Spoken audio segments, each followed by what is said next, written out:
Qu'est-ce que c'est l'implant? C'est un tout petit bout de plastique qui a la taille d'une allumette qu'on met sous la peau du bras après avoir fait une anesthésie locale avec une pommade. C'est comme une contraception valable pendant 3 ans, efficace à 100%. Donc ça ne se voit pas. Le seul défaut de l'implant, c'est qu'il est un peu cher. Nous l'achetons pour vous. Et l'autre défaut, c'est que parfois on a une petite goutte de sang en cours de cycle, mais ce n'est pas grave.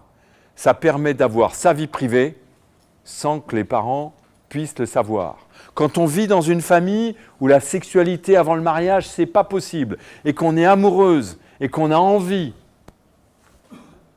de faire sa vie, eh bien, il y a la possibilité, et en vous mettant un implant en tant que médecin, je ne fais que respecter les lois de la France.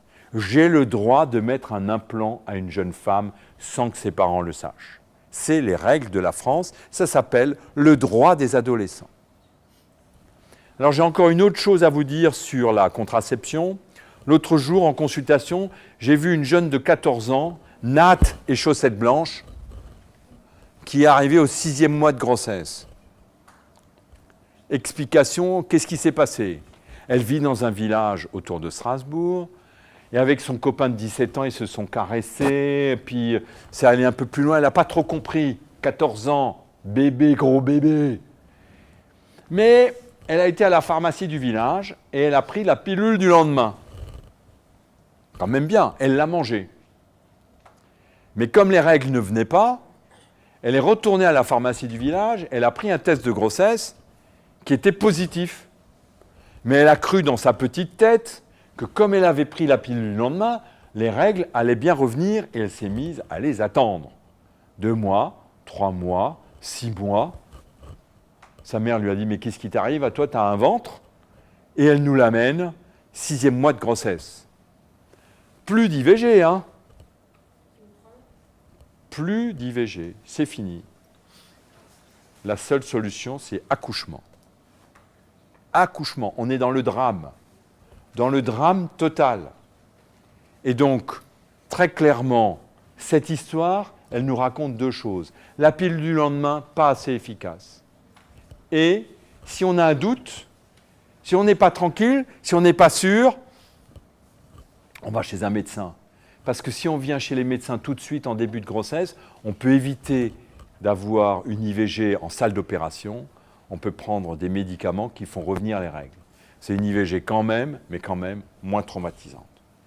Donc ce que je voulais vous dire sur la contraception, c'est votre droit le plus absolu. C'est pour ça qu'on a créé un Foido. C'est pour que vous puissiez avoir accès à de la contraception sans que les parents soient au courant, sans que ça vous coûte quoi que ce soit et sans vous faire examiner. Pas besoin d'examen gynécologique avant l'âge de 20 ans. Ce que je fais moi avec les jeunes que je vois, je leur dis c'est vous qui me direz quand vous aurez votre premier examen gynécologique. Ce n'est pas au médecin de décider.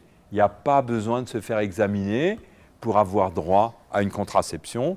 Donc ça doit être gratuit, sans examen et sans qu'on connaisse le nom pour que les parents ne puissent pas être au courant, même accidentellement. Oui. Comment? J'ai pas entendu. Je n'ai pas dit qu'ils doivent prendre des pilules. Je préfère que vous preniez la pilule pendant 1 an, même s'il n'y a pas de rapport, c'est-à-dire inutilement, plutôt que d'avoir un rapport sans pilule. Parce que la pilule n'a pas d'effet nocif. Et même, elle a 2 effets favorables. Elle fait disparaître l'acné, les petits boutons dans le visage, et elle rend les règles moins douloureuses. Donc il y a des femmes qui prennent la pilule, ne serait-ce que pour ces 2 avantages-là, même en dehors de l'avantage contraception. Alors on va parler rapidement des maladies sexuellement transmissibles. Je vais aller plus vite là-dessus parce que vous en avez déjà entendu parler et je vais vous donner mon avis. Il y a 2 sortes de rapports sexuels chez les jeunes. Premièrement, Roméo et Juliette. On se connaît depuis qu'on est à la maternelle. Jamais on pensait qu'on deviendrait amoureux l'un de l'autre. Et voilà-t-il pas qu'on est amoureux l'un de l'autre, qu'on rêve de l'autre tout le temps, qu'on pense à l'autre tout le temps, que c'est long d'attendre le dimanche, que le lundi, on puisse se revoir. On est obsédé par l'autre. On a tout commencé ensemble. Roméo et Juliette ont besoin de contraception, même s'ils ne sont pas encore prêts à faire l'amour, et c'est tout. Parce qu'ils savent tout l'un de l'autre. Deuxièmement, tout ce qui n'est pas Roméo et Juliette. Ce garçon que j'ai vu là l'autre jour, dans la soirée, t'as vu comme il est beau? Il me plaît. Je le drague. Je veux voir si je suis capable de le faire me désirer. Je ne peux pas faire « Eh, là, toi tu m'intéresses, je vais faire ta fiche médicale, viens voir par ici. Est-ce que tu as déjà couché? Est-ce que tu t'es drogué ?» Impossible. Ou on drague ou on fait la police, mais on ne peut pas faire les deux à la fois. Dans toutes ces circonstances où on ne sait pas tout de l'autre, en plus de la contraception qui est faite pour ne pas avoir d'enfant, préservatif pour ne pas s'infecter. Et par rapport au préservatif, à nouveau, il y a deux sortes de garçons. Ceux qui sortent leur préservatif tout seuls comme des grands et qui le mettent, normal. Mais il y a une catégorie de garçons qui disent ne pas vouloir utiliser de préservatif. Je vais faire une explication de texte sur ces garçons-là. Les garçons, à votre âge, sont tous obsédés par une seule et même question, une seule et même angoisse. Et les filles n'ont pas de raison de se marrer, elles ont d'autres angoisses. Mais les garçons, tous ici présents, ont la même angoisse qui est, et pourrait se résumer ainsi, est-ce que je suis bon? Est-ce que je suis capable de faire jouir une femme? Jouir une femme. On va y venir à la jouissance. Et ils ont beau se la mesurer au repos, en érection, et pour la première fois de leur vie, calculer le volume d'un cylindre, quand ils ont fini les petits calculs, ils ne sont pas rassurés. Parce que ça ne répond pas à la question « est-ce que je suis bon ?»